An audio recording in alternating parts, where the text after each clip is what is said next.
이재명 대통령이 오늘 취임 한 달을 맞아 첫 기자회견을 열었습니다.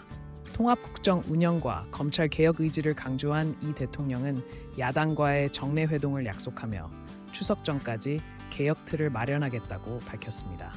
특히 지방 우선 정책을 강조하며 중앙 지방 간 불균형 해소를 위한 강한 의지를 표명했습니다. 공직사회를 로봇 태권브이에 비유한 발언으로 관심을 모았으며 부동산 정책과 관련해선 6억 원 대출 규제가 시작에 불과하다며 추가 대책을 예고했습니다.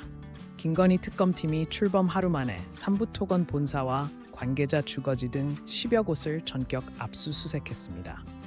주가 조작 의혹이 첫 수사 대상으로 선정되었으며 김 여사 소환 시점도 앞당겨질 전망입니다. 특검팀은 인적 물적 수사 대상이 더 확대될 수 있다며 고강도 수사를 예고했습니다. 동시에 내란 특검도 김주현 전 민정수석과 김성훈 전 경호처 차장을 소환하며 수사 속도를 높이고 있으며 윤석열 전 대통령에 대한 2차 조사도 조만간 진행될 예정입니다.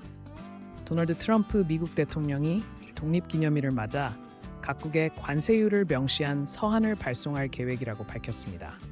미 재무장관은 협의 지원국의 기존 관세율 적용을 예고하며 압박을 강화했습니다. 한편 트럼프 대통령의 대규모 감세 법안이 의회를 통과하면서 미국 내 한국 기업들의 손실 가능성이 커지고 있습니다. 서민 복지 축소로 인한 정치적 부담도 증가하고 있어 향후 영향이 주목됩니다. 이번 조치로 글로벌 무역 긴장이 다시 고조될 것이라는 분석이 나옵니다. 정부가 627 대출 규제를 피한 편법 거래에 대한 전면 점검에 나섰습니다. 사업자 대출을 통한 주택 구매, 고가주택 증여 등 불법 이상 거래를 집중 조사할 방침입니다. 금융당국은 은행별 자금 흐름을 추적해 의심 거래를 색출할 계획이며 적발시 강력한 제재를 가할 예정입니다.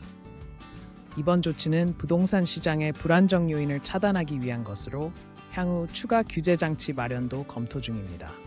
시장에서는 일부 투기 수요가 다시 증가할 수 있다는 우려도 제기되고 있습니다. 오늘 아침 서울 방학동에서 택시가 인도로 돌진하는 사고가 발생해 보행자 1명이 사망하고 1명이 심정지 상태로 병원에 이송됐습니다.